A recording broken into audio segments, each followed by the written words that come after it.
Our first speaker today is so interesting for a number of reasons. I researched a bit of her history, and she has this extraordinary background in international and political research, and her early research was dedicated to countering violent extremism and politics in the social media era.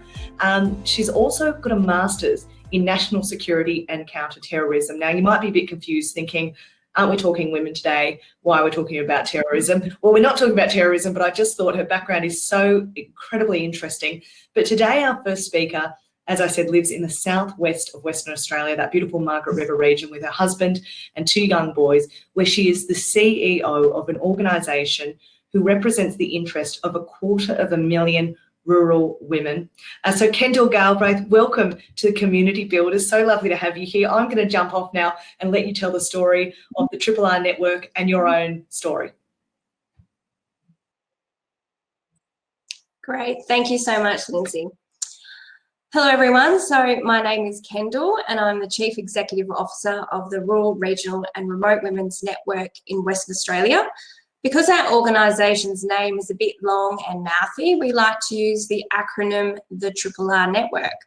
The Triple R Network has been around since 1996, and we originally were a reference group to the Minister of Regional Development and the Minister of Agriculture. In 2017, we became incorporated, and we are now an active not-for-profit with a primary aim to engage, influence and develop Triple R women. So here is a photo of the Triple R Network's current board.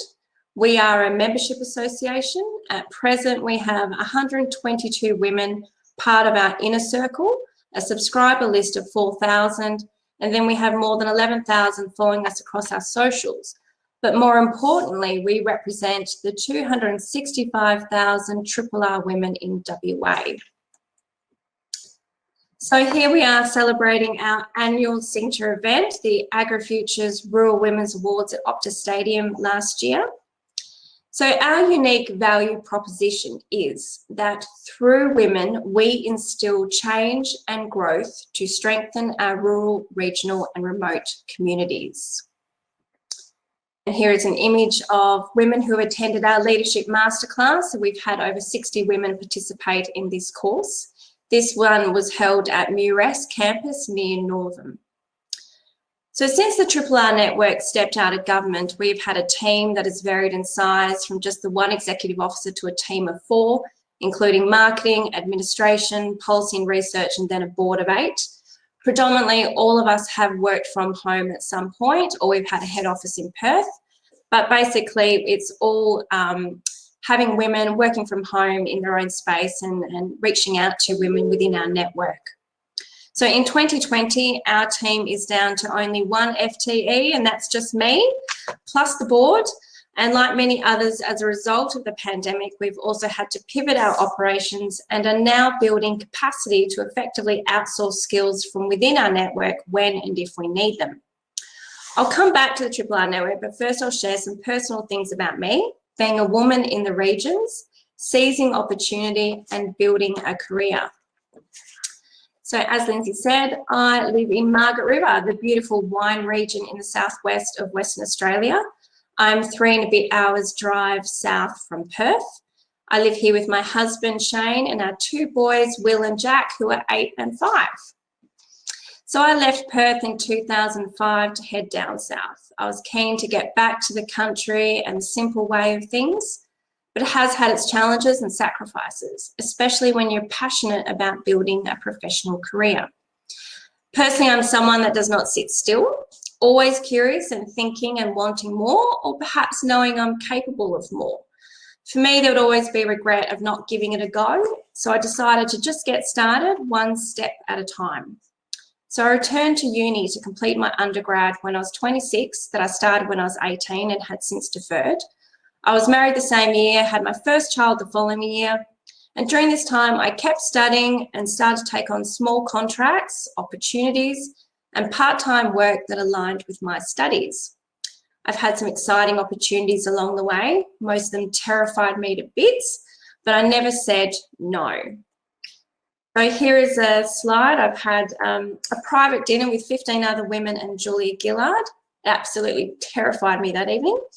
Here I am heading up to Perth on my first day of work at my previous role in politics. And here I am with a panel of women I interviewed, including a federal minister. So in my role in politics, I was the only remote staffer with the head office in Perth. So I would travel to Perth fortnightly or when needed to spend days in the Perth office and work the rest of my role from home. So in my view, if I was to be home with young children and in the regions, I may as well keep educating, skilling up myself, and as previously mentioned, I'm not one to sit still for too long. Children keep you busy, and I've had an amazing husband who supported me all the way. And I may at times have bitten off more than I could chew, but once I was in the swing of uni and a new pathway, I was so hooked by all the amazing and interesting things I was learning and the people that I was meeting. In my children, home, isolation, and predominantly motherhood, I was able to share information with my family and friends, and this was critical for me in developing and evolving my professional identity that was separate to motherhood. It took me 7 years to complete my degree. I then did a further 2 years of postgrad. It was a hard slog, plenty of tears and tantrums, failures, single income, lifestyle, family sacrifices, and today I'm still paying off those uni fees and clawing back from the single income days. My undergrad was international relations. I then moved up to postgrad to do security studies and counter-terrorism. Now, you may think, why the heck was a regional woman in Western Australia doing counter-terrorism? Well, because I enjoyed it. And I decided that was a degree that should lead to a professional position of some sort somewhere. This degree choice did certainly make me stand out. I was the regional woman who was undertaking counter-terrorism. This oddity continued to open doors for me. I had thought at some point that I'd have to leave the regions to pursue my ultimate dream job. But along the way, I remained inquisitive. I networked online, gave things a go, such as writing online opinion pieces for the Australian Institute of International Affairs, and explored challenging opportunities, which has now resulted in me still living in beautiful Margaret River and leading a not-for-profit organisation. So here is a slide of me and the Triple R Network team presenting our Regional Voices report to the Minister of Women's Interests at Parliament House. So I stepped into the CEO position first week of April, and it was during this time that the country entered lockdown. All of a sudden, I was at home with hubby, 2 kids, and embarking on my biggest professional position of my career at the kitchen bench. It was hectic, stressful, and those first few months were certainly a blur. But at the same time, I knew there was so much opportunity and possibility to shine because of the pandemic. And I believe the conversation proceeding with Jo will explore how to make those opportunities and possibilities a reality by embracing work from home and building its capacity and effectiveness. So to reflect on the theme of this webinar series, attracting and supporting women in towns, never waste a crisis, how to thrive, our organisation did exactly that this year. First, here is an image though of us at the Ministerial Roundtable on Women to support Western Australia's recovery plan. 30 women, including myself, were invited to represent WA and issues impacting women from COVID-19.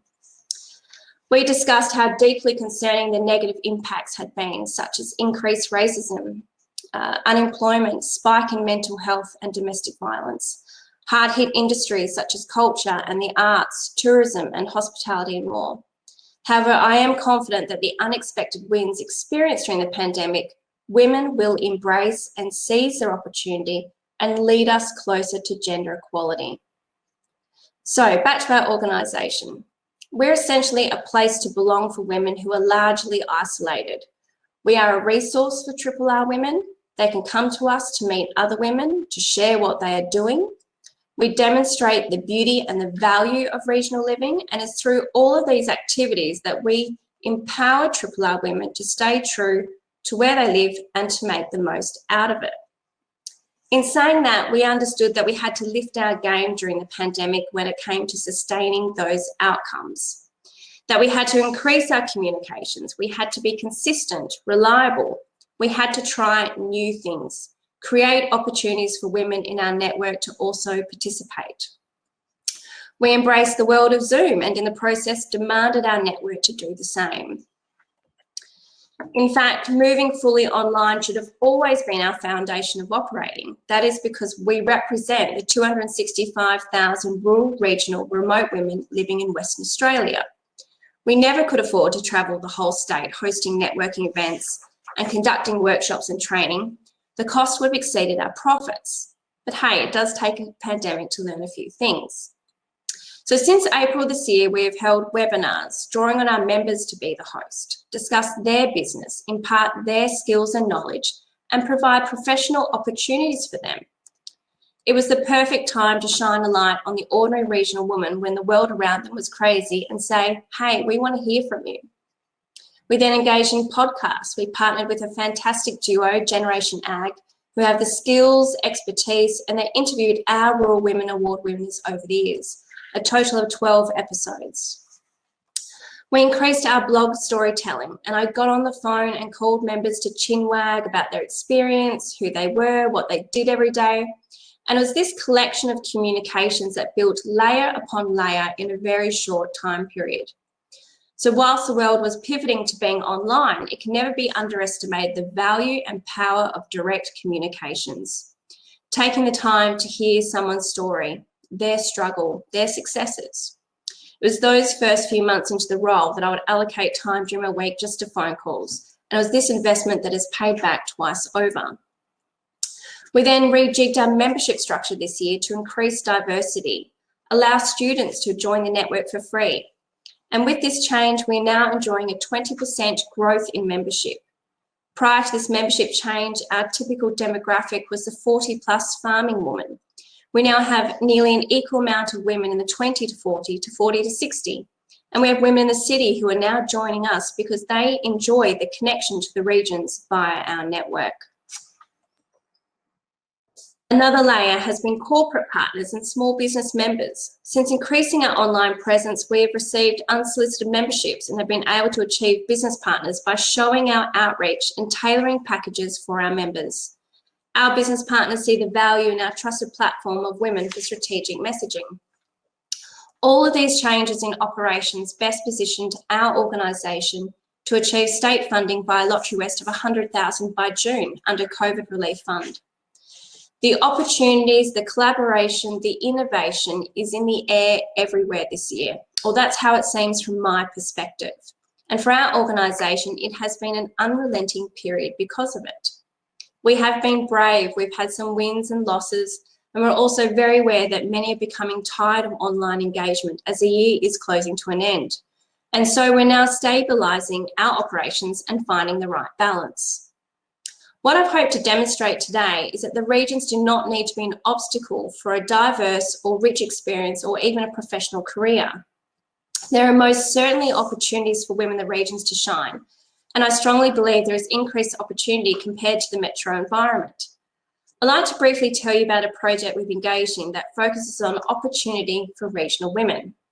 For some brief context first, the WA state government in 2019 tackled gender inequality via a statewide consultation process and put the state on a 10-year gender equality target.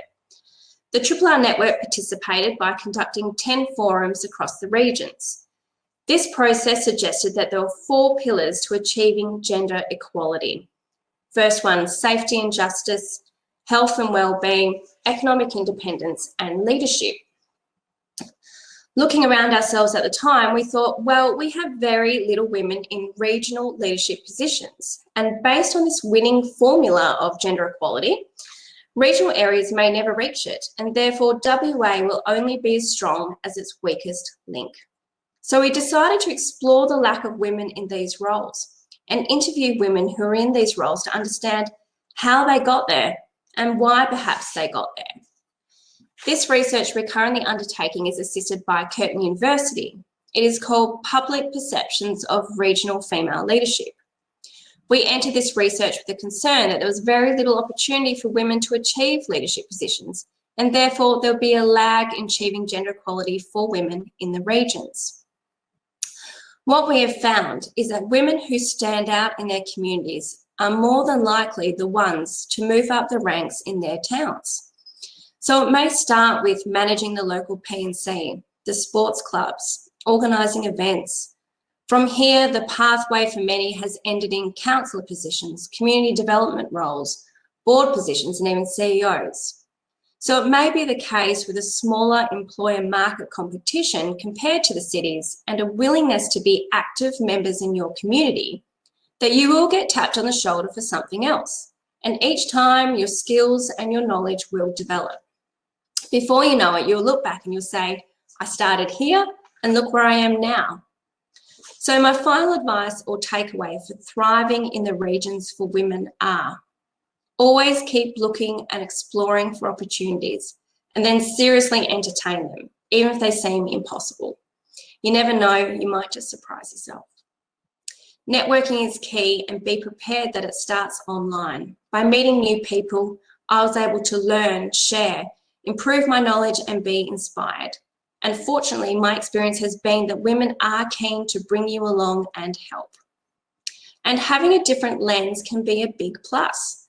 So do believe in transferable skills and then embrace your authentic view. Lastly, seize the changing world we're in right now. The regions are in a revolution for communications, opportunity, and equality. If there's ever a time to reconsider a new pathway, business idea, it's now. The regions no longer have to be a barrier to success. You will have to work that bit harder, but if that extra work allows me to continue living in a beautiful community as I do, I'll keep giving that little bit more to get the best out of both worlds. Thanks a lot.